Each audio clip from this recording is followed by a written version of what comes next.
EDIRNE, Turkey, Sabah Radwan, 45, and her 3 sons sat on blankets on the side of the road in this town on the border with Greece, taking a break from their journey into no man's land. She had taken heed of statements by the Turkish government last week that it was opening the border with Europe to refugees and had traveled here from Ankara, the capital, in search of a better life for her and her boys, ages 5 to 21.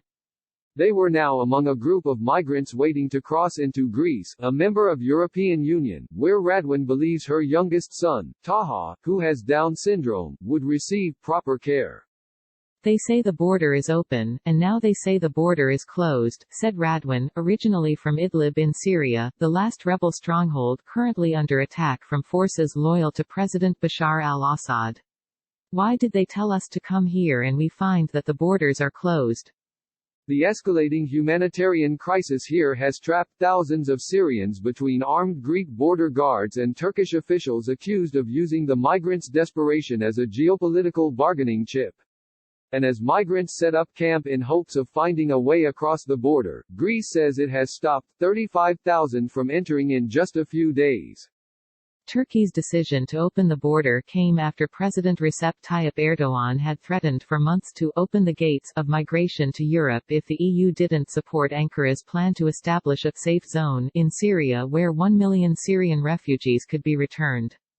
Turkey says it cannot host any more Syrian refugees beyond the 3.7 million already in the country and blames the EU for not sharing responsibility for them. The EU, in turn, has demanded that Turkey uphold its end of a 2016 agreement that provided it $6.6 billion in exchange for stemming the flow of migrants.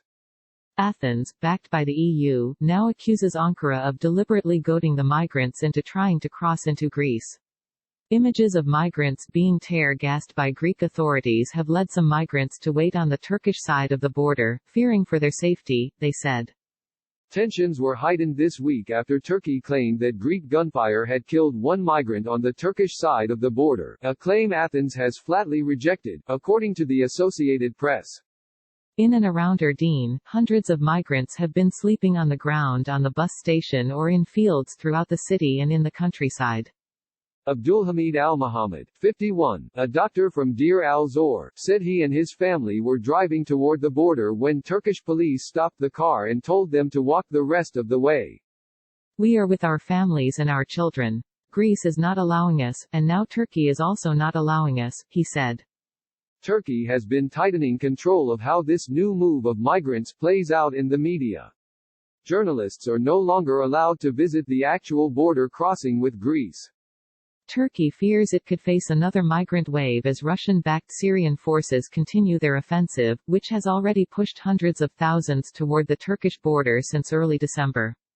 Polls have suggested Turkish citizens have widespread resentment toward Syrians, which was partly blamed for a major defeat of Erdogan's party in last year's mayoral election in Istanbul. Turkey said it launched a military operation in Idlib after 34 of its soldiers were killed in an attack, leading to fears of a direct confrontation with Russia and a major escalation in the crisis. Rights groups and aid agencies have called for a ceasefire in Idlib and for help rescuing trapped civilians. This crisis demands the urgent attention of the world's leaders, David Miliband, President and CEO of the International Rescue Committee, said in a statement last week.